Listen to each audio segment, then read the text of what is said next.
और दोस्तों जैसे कि 2024, 25, 26 में हमें यह पता चल गया कि कैसे केमिस्ट्री का लेवल मॉडरेट से टफ की तरफ जा रहा है। कहीं अगर 2027 में बहुत टफ एग्जाम आ गया, उसके लिए आज से ही रेडी रहो। तो ये है हमारा टाइम फ्रेम, जिस तरीके से हमें बढ़ना चाहिए। कितने घंटे पढ़ाई करनी चाहिए, सबसे फालतू सवाल है।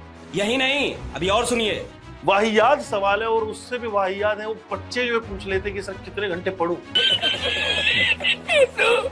अरे बेटा, तुझे पढ़ना ही है।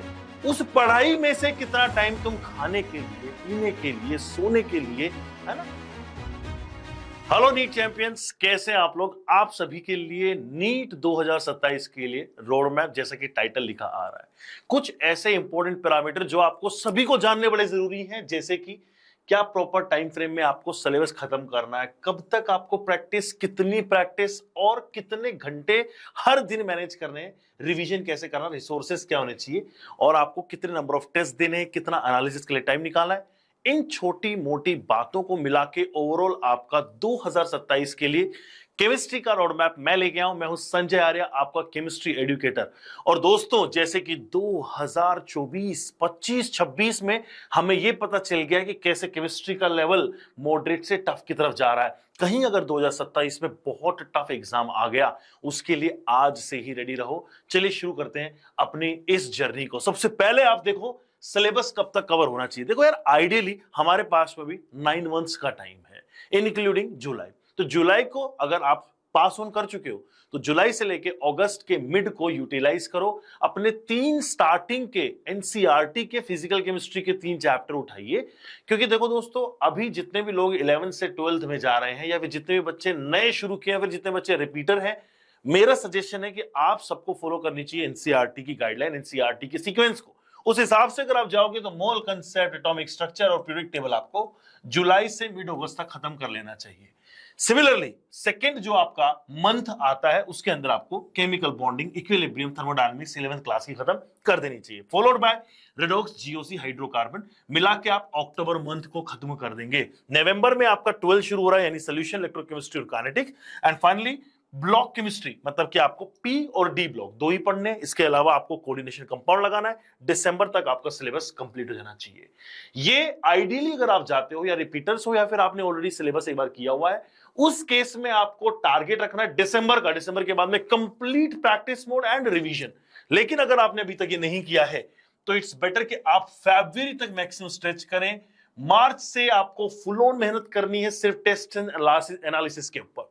तो मेरे भाई, बहुत सिंपल सी बात है कि बचे हुए जो तेरी ऑर्गेनिक केमिस्ट्री के पार्ट है, वो सारा का सारा 12th की ऑर्गेनिक को तू जनवरी से फरवरी में निपटाएगा, और साथ ही साथ में कर लेना लास्ट में प्रैक्टिकल केमिस्ट्री। तो ये है हमारा टाइम फ्रेम, जिस तरीके से हमें बढ़ना चाहिए। फिर भाई देख, अगला सवाल आता है कि मुझे प्रैक्टिस कितनी करनी है। अब देखो, प्रैक्टिस में क्या होता है ना यार, कि आपको एक सेट ऑफ क्वेश्चंस एवरीडे लगाने होते हैं। फॉर एन एग्जांपल, जैसे मैं कब कोचिंग जाता था, तो उसके बाद में हमें मिलती थी डीपीबी, 25 सवाल होते थे, 20 सवाल होते थे, वो मैं लगाता था। उसके अलावा भी मुझे कुछ क्वेश्चंस जो मॉड्यूल होते थे उनमें से टिक करा दिए जाते थे। तो ओवरऑल मिला के मेरे पास में 40 से 50 क्वेश्चन एवरीडे मिल ही जाते थे। तो इस हिसाब से जब तू काउंट करने बैठेगा, तो तू 10,000 सवाल लगा चुका होगा तेरे नीट के एग्जाम से पहले। और बेटा देख, ऐसा नहीं कि रैंडमली सारे इजी क्वेश्चन पिक कर रहा है, ना ना ना ना, अडेप्टिव होने चाहिए। तो या तो आपका और इंस्टीट्यूट जहां पे आप ज्वाइन कर चुके हो, वो आपको ऐसे अच्छे डीपीपीस दे जिसमें आपके कॉन्सेप्ट जो होते हैं अडेप्टिव लेवल से बढ़े, यानी पहले इजी लेवल, फिर मॉडरेट लेवल, फिर टफ लेवल। अगर सारे एक ही जैसे लेवल के आप सवाल लगा रहे हो, तो this is such a wastage of your time. Then आते भैया के स्टडी आवर्स कितने होने चाहिए। बहुत ही फालतू है ये सवाल। अगर आपको लग रहा है कि स्टडी आवर्स मुझे पता लग जाए, सर मैं कितने घंटे पढ़ लूं, अरे बेटे तुझे पढ़ना ही है। उस पढ़ाई के पूरे घंटों में से तुझे थोड़ा बहुत टाइम अपने सोने के लिए, अपने खाने पीने के लिए और अपनी बाकी चीजों के लिए निकालने हैं। अगर तुम 11th क्लास में हो, 12th क्लास में हो, स्कूल जाते हो, तो स्कूल के टाइम को कंसिडर करते हुए बचा हुआ सारा टाइम रिवीजन में ही जाना चाहिए। फिर उसमें से आप मैनेज कर लीजिए बाकी एक्टिविटीज के लिए टाइम। तो इसलिए ये कंप्लीटली सब्जेक्टिव है। हर एक बच्चे को जब आप इस तरीके से चेक करेंगे कि कितने आवर्स में डिवोट कर रहा हूं, तो आप पाएंगे 12 से 14 घंटे निकल के आएंगे, जो आप पढ़ाई में ही दे रहे होंगे। देन आता है कि भाई रिवीजन की क्या स्ट्रेटेजी होनी चाहिए। तो देख बच्चे, रिवीजन एक्चुअली में तुम्हें जो चीज तुम एक दिन में पढ़ते हो, ऑनलाइन लेक्चर में अटेंड करते हो, या आप कोचिंग इंस्टीट्यूट जाते हो, तो बच्चे सेम डे रिवाइज मार ले। Same day revision is the best medicine for your NEET exam, किसी भी एग्जाम की मेडिसिन, 7वें दिन में जब अपन ने पूरे वीक भर का सिलेबस कवर कर लिया है, ऑलमोस्ट 1 से 2 चैप्टर खत्म हो चुके होंगे मल्टीपल सब्जेक्ट्स में, उन्हें रिवाइज कर। उनको रिवाइज करने के बाद में वीकली टेस्ट दे ताकि तेरे अडेप्टिव बढ़े, ताकि तुम्हारे चैलेंजेस खुले, ताकि तुम इतना सीख लो कि भाई हाँ जो पढ़ा था वो आता है, कंठस्थ याद हो गया गुरुजी। 21वें दिन 3 हफ्तों के बाद में समय आता है कि वो पिछले 3 वीक जो मैंने एग्रीगेट करके जोड़े हैं उनको अडेप्ट कर लूं, फिर से क्विकली रिवाइज मार ले मेरे बच्चे। और देन उसके बाद में आता है 90 दिन, मतलब जब तेरे 3 महीने कंप्लीट हो जाए ना यार, तो उन 3 महीनों के अंदर स्टार्टिंग में तो ऑब्वियसली हमारा फोकस सिलेबस कवरेज के ऊपर रहेगा, तो उस कवर्ड सिलेबस को मुझे रिवाइज करना है। ये स्ट्रेटेजी है आपका 1 7 21 एंड 19 नंबर की स्टडी। रिसोर्स, अब मल्टीपल चीजें मेरा दोस्त तो पढ़ता है, यहां पे मैंने उसके नोट्स पढ़ लिए, मेरा दोस्त तो पढ़ता है, वहां पे मैंने उसके नोट्स पढ़ लिए, सब बेकार है मेरे भाई। जिस पर्टिकुलर इंस्टीट्यूट में आप जाते हैं, जहां पर भी आप पढ़ाई कर रहे हैं मेरे बच्चे, उसके ऊपर ट्रस्ट करो, उसी को अपना भगवत गीता, होली बाइबल और कुरान मान लो, तो उसको अपन को अच्छे से रिवाइज करना है। रिसोर्सेस में अगर मैं बात करूं तो नोट्स में आप लोगों को अननेसेसरली जाने की जरूरत नहीं है। नोट्स में हमेशा आपके जो इंस्टीट्यूट के या फिर आपके जो टीचर आपको पढ़ा रहे हैं उन्हीं नोट्स को आपको फॉलो करना चाहिए जहां से भी आप पढ़ रहे हैं, क्योंकि थ्योरी अथाह है। एनसीईआरटी भी थियोरेटिकल बुक है, लेकिन क्या एनसीईआरटी डायरेक्टली पढ़ने से समझ में आ रही है पूरी? कभी भी नहीं आएगी। इसलिए बेटर है अपने टीचर्स पे ट्रस्ट करो, उनके लिखाए हुए नोट्स को लिख लिख के याद कर लो, रट लो। और उसके बाद में मेरे बच्चे तुझे क्या करना है, तुम्हें 2 चीजें, नहीं एनसीईआरटी के मॉड्यूल, अपने कोचिंग में मॉड्यूल अगर आप लगा रहे हो तो इट्स वेरी गुड, लगाना ही चाहिए, और एनसीईआरटी आपको लगानी चाहिए। अगर एक अच्छा सिस्टम आपने ज्वाइन किया हुआ है, जैसे इन्फिनिटी लर्न जैसा सिस्टम जहां पे 40 साल से श्री चैतन्य में एक पर्टिकुलर पैटर्न फॉलो हो रहा है, अच्छे सवाल कराए जाते हैं, अच्छा क्लासरूम का डेकोरम मेंटेन किया जाता है, अच्छे अच्छे आपके टेस्ट लिए जाते हैं, फ्रीक्वेंसी के ऊपर टेस्ट होते हैं, प्रैक्टिस के लिए मॉड्यूल मिल रहे हैं, डीपीपी मिल रही है, ये सब चीजें अगर आपकी मैनेज हो रही हैं, उस केस में फिर आपको अननेसेसरी किताबें लेने की जरूरत नहीं है। पर अगर आप नहीं ये मेंटेन कर पा रहे हैं, आप सेल्फ स्टडी कर रहे हैं, आपको उसके अपार्ट अगर मान लीजिए कुछ सवाल लगाने हैं, तो उस केस में फिर फिजिकल केमिस्ट्री के लिए आपको मिलेगी ओपी टंडन, पी बहादुर, एन अवस्थी जैसी किताबें एक खरीद लेना, तीनों नहीं।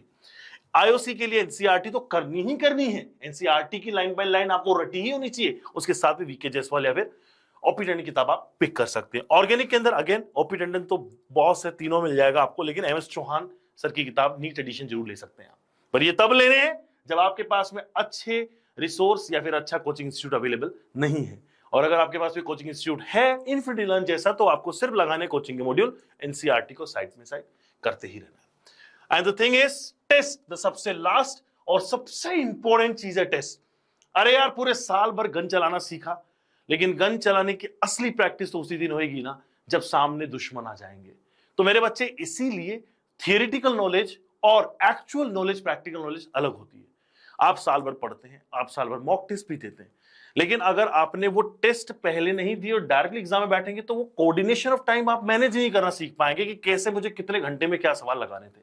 तो मेरे बच्चे एक रिक्वेस्ट है कि भाई जब भी तुम कितना भी सिलेबस कर लो, ये ना सोचो कि पहले सिलेबस कंप्लीट होएगा फिर टेस्ट दूंगा, वो सबसे बड़ी बेवकूफी है।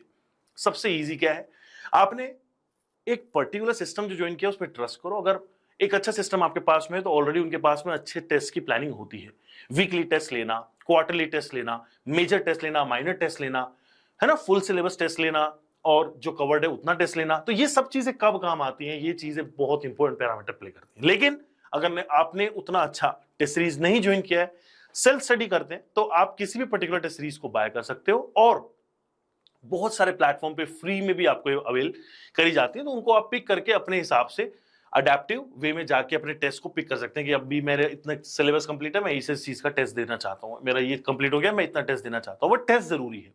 तो शुरू के 3 मंथ में फोकस होना चाहिए सिलेबस कवरेज के ऊपर। आप वीकली एक टेस्ट दो या फिर 2 वीक में एक टेस्ट दो, और एक मेजर टेस्ट जरूर दो हर मंथ, क्योंकि आपका सिलेबस ऑलमोस्ट उस समय तक काफी कुछ कवर हो चुका होगा। सेकंड, जो आपके 3 मंथ बचेंगे, नेक्स्ट 3 मंथ में, नेक्स्ट क्वार्टर में आपको हर वीक के अंदर एक टेस्ट देना चाहिए और एक मेजर टेस्ट देना ही चाहिए। तो बेसिकली अक्टूबर, नवंबर और दिसंबर के टाइम में आप मेनली इस पे फोकस करेंगे।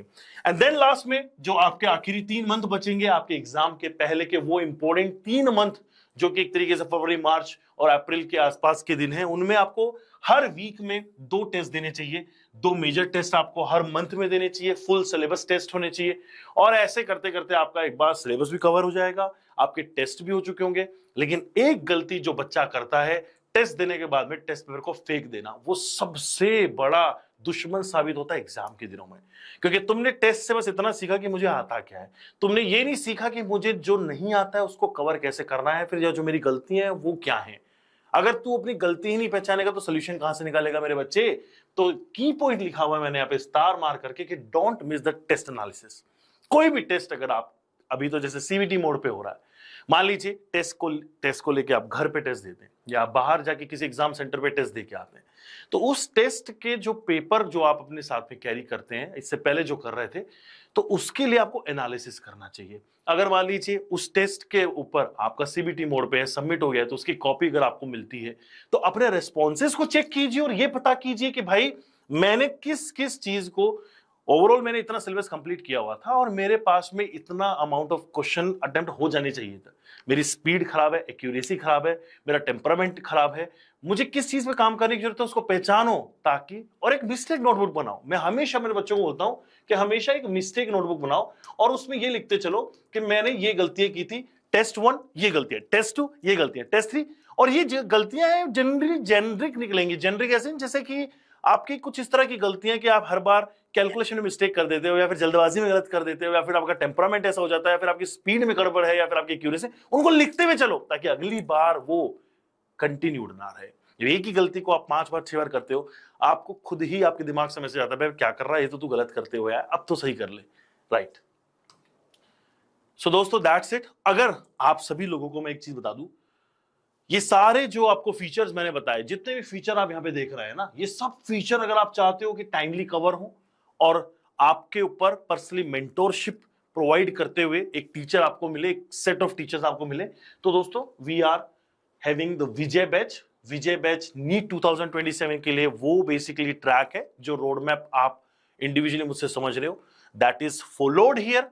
और उसको फॉलो करने के लिए आपको सिर्फ इतना करना है, मैंने डिस्क्रिप्शन में ऑलरेडी लिंक लगा दिया है, infinilearn.com/Vijay series, या आप जनरली कहीं भी सर्च कर सकते हैं Vijay batch infinity learn and you will get the link. Open कीजिए और यहीं पे एनरोल कर लीजिए, जिसमें आपको कोड लगाना है विजय 1000, जिसके बाद में ये जो कोर्स जिसकी प्राइस 4000 है वो रिड्यूस डाउन हो जाएगी 2999 के अंदर। तो आई होप आप सभी लोग हमारे साथ जुड़ चुके हैं, आपके संजय सर की वापसी हो चुकी है और अब पूरे नीट 2027 के लिए इस चैनल पे अमेजिंग कंटेंट आपके पास पहुंचता रहेगा। सो आज ही जिन्होंने फॉलो नहीं किया हुआ है वो सब्सक्राइब कर लिए और अगले वीडियो के लिए वेट कीजिए। ऑल द बेस्ट दोस्तों।